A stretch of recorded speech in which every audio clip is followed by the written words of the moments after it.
I think a lot of people before they get into this role are naive into the amount of impact that a board has. Their school, their kids, their money. And the quicker you can understand that, the more successful you're going to be.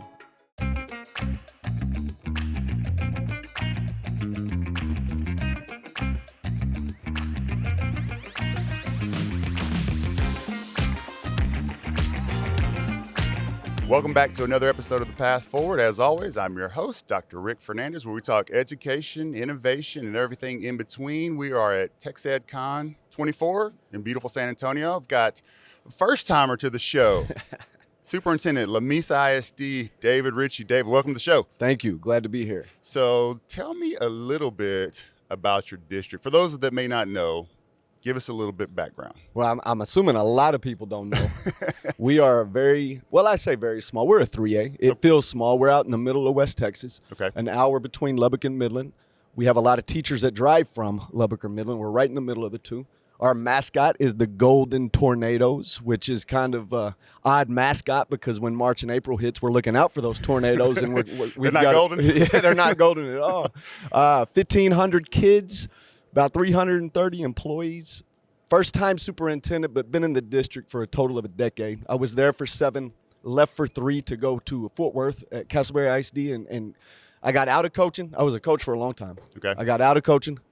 You know how it is, because you were an ex-coach. Yes, I do. Thought I was done, decided I wasn't done, got back in coaching, went to Castleberry as the head football coach, and then after 3 years there, truly got done. And then went back to Lamesa as a principal and have just kind of worked my way up the ladder out there. So as a high school principal, everybody always tells you that's the best training for a superintendent. Like, do you agree with that? Do you feel like being a high school principal and just all of the things that encompass that role? I do. And we just hired a new high school principal, and I tell them they're one of the 3 most impactful positions in the district. Mm-hmm. They're definitely possibly the most visible one, even more than me. Absolutely. Because they're at the Friday night games, the Tuesday and Friday night basketball games, they're at everything. Mm-hmm. And but you also get used to having to put out the fires.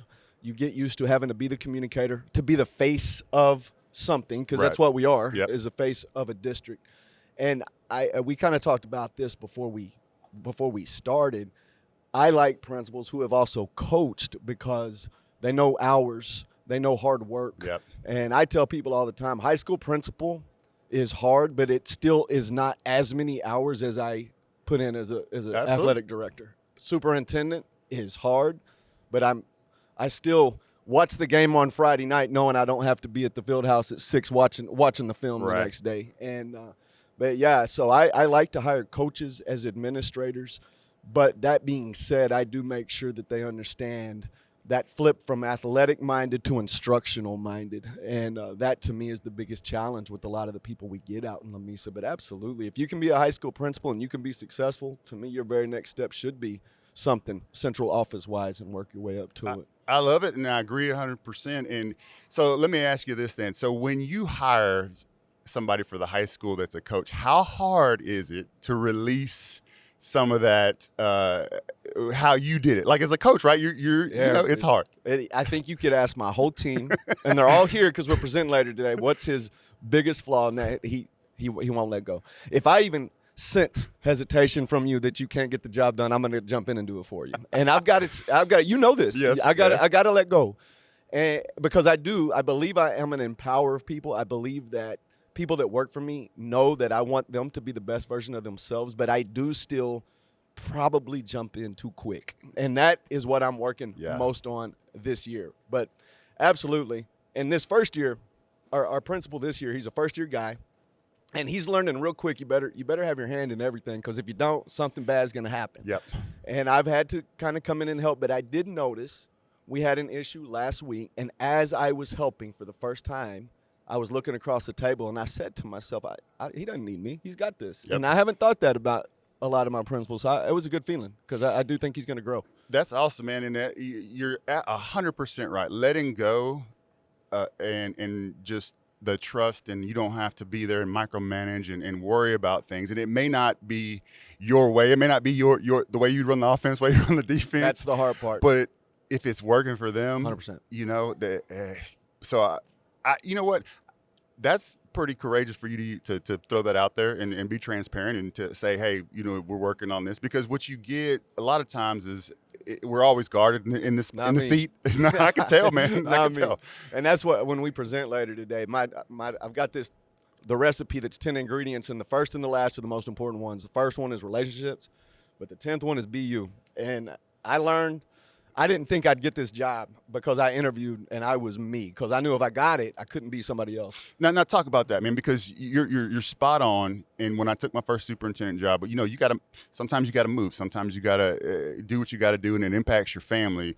The promise that I made to my wife and my kids, like, look, I'm not going to go up there and tell anybody a false bill of goods about who I am. I got to go up there and they got to know exactly what they're getting. 100%, because it won't work. I can't be fake. I'm not gonna. So they gotta really want who I am, right? And that is spot on. That be you, and if they like it, they like it. If they don't, they don't. You know? I walked out of the thing. They no way they're gonna hire me. Then they called me back for a second one, and that second one's a long one. Yes. And I just was me. And it was important to be me. And, of course, I had been in the district for a while, so I kind of already knew. Mm-hmm. When you go in and interview at a place you've never been, in the interview, you're starting to figure out what each board members, they all have something. That's right. You know that. And multiple something sometimes. 100%. And having been there, I kind of already knew that. And I'd been sitting in board meetings as the high school principal for 3 years thinking, well, if I ever get the chance and I was in this situation, this is what I would do. This is what I would do. So I had a plan, and I told them, if y'all are hiring me thinking, if you've got someone else you're interviewing that's going to tell you they're going to fix it overnight, you need to hire them, because one, they're lying to you, and two, that ain't me. We are going to get it fixed, but it's going to take 3 to 5 years, and it's going to be fixed for a long time after I'm gone, because that's the goal. Now, do you feel like coaching helps you in terms of board relations, right? Absolutely. And just understanding how people work and motivating and all of the things that go along with on the field. How do you use that with your board relations? Well, I consider the board my assistant coaches, and kind of like what we were saying at the beginning, I try to empower the board. Like, that's one of the main reasons I'm presenting here today, is because I want to shine a light on them. Right. Because that's important to me. They and the superintendent before me did not have a good relationship, so I've spent the last year and a half really we've done a very good job of mending that and getting back where student success can be our focus, and not all the petty stuff that sometimes works into the middle of it. But I would say what coaching did that helped me more than anything was, as a head coach, you were in basketball, but it's no different. I was not naive to the role a board plays, especially in a small school district, which I consider mine small. I think your Houston ISDs, you may not have that. When you're in a 3A or 4A as the head football coach, you still, even though you're not superintendent, the board they still got some say in what you're doing. Yeah. And I still had to talk to board members. And when I would meet the superintendent, he would fill me in on questions from the board members. Right. And so I think a lot of people, before they get into this role, are naive into the amount of impact that a board has. And when you were getting your superintendents or your doctorates, their school, their kids, their money. And the quicker you can understand that, the more successful you're going to be. Yes, sir.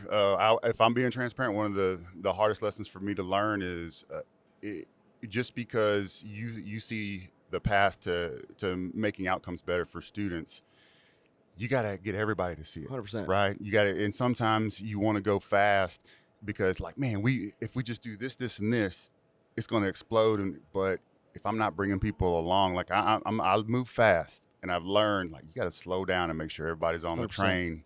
That's definitely, it has always been a struggle for me because I see something, I want to go fix it. Let's go fix it. Because you're a coach. Yeah. Because that's what we do. It is, and it's it can work against you if you're not mindful of it. It can work against you in this role. Yes, absolutely. A lot. 100%. Not just with your board, but with your whole staff. They've got to understand where you're trying to take them. 100%, man. 100%. That's a great lesson for aspiring superintendents, man. Just take it slow, bring them along with you. As long as it takes them to get it there, just take your time. And you get to that point, and when you're a superintendent, you're probably at least in the second half of your career, and you learn from your first half. Yeah.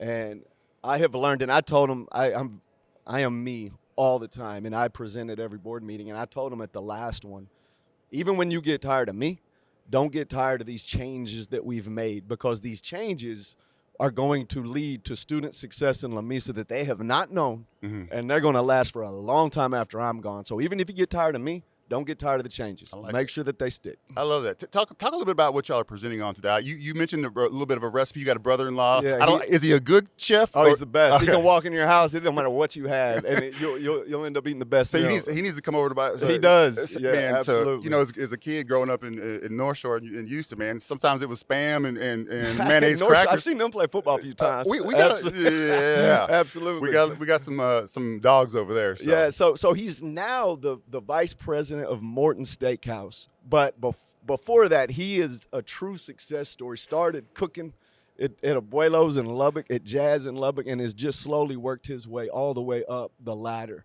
But we were at a family reunion a few years ago, and we started talking about how similar the experience of a restaurant is, and it really started with classroom. You know, you go in, you want to be greeted. You've got your bell ringer, your chips and salsa, your bread. You don't want to go to that restaurant that doesn't give you anything as soon as you sit down. You've got your main course, which is your main instruction. We talk about the tastier that course is, the easier it goes down. The better that instruction is, the easier it goes down. The exit ticket, when you pay the bill, was that dinner worth it? Those kids, when they do that exit ticket, you got to ask yourself, was my instruction worth it? Did they? So there's a lot of comparisons, and we just took it and ran with it.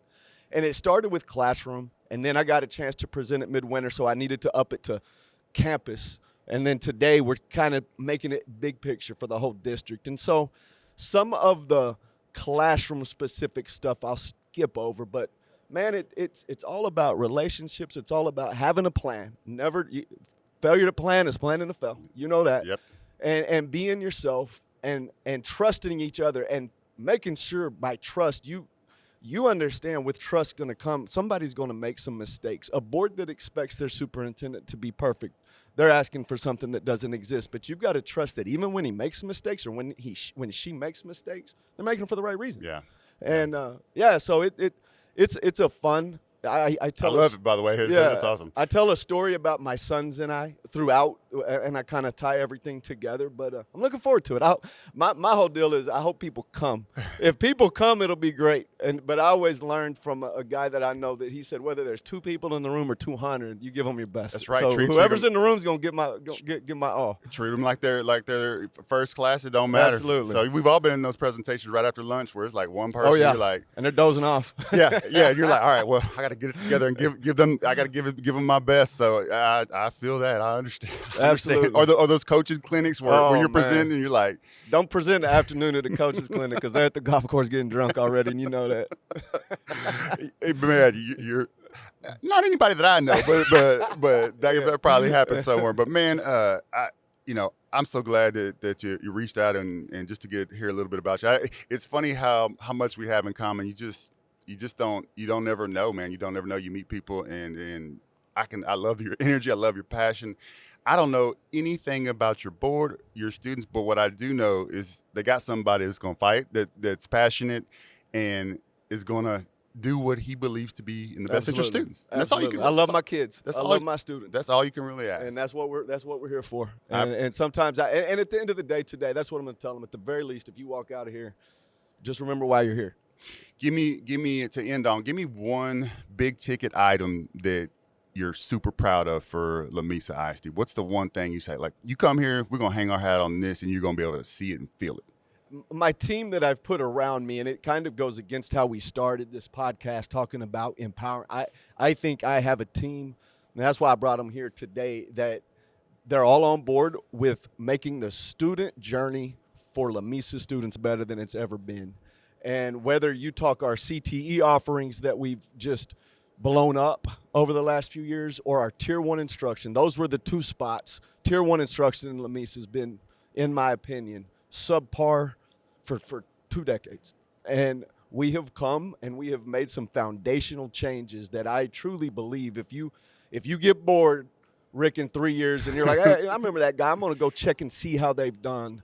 If they'll just stay the course, whether I'm there or not, they will experience success. Well, man, is there anything you want to shout out? Website? Any? Yeah, I do have a website. a very amateur website. It's all right. And it's literally www.davidritchey.com. I'm on LinkedIn. I think social media is a gift from Satan. I think it's evil, especially when you live in a small town. But I do LinkedIn, and I try to tell our story. You said something before we got on. If you don't tell your story, someone else is going That's to. right. I go above and beyond. I have someone else that handles all of our Facebook and our Instagram because I won't touch it. Right. But, yeah, anything with Lamesa ISD, I think our Facebook page for a small town, I think we're over 50,000 followers, and that's more than we have in the town. So we do a good job of shining a light on our students. So if you ever want to know what's going on in Golden Tornado Land, just check it out.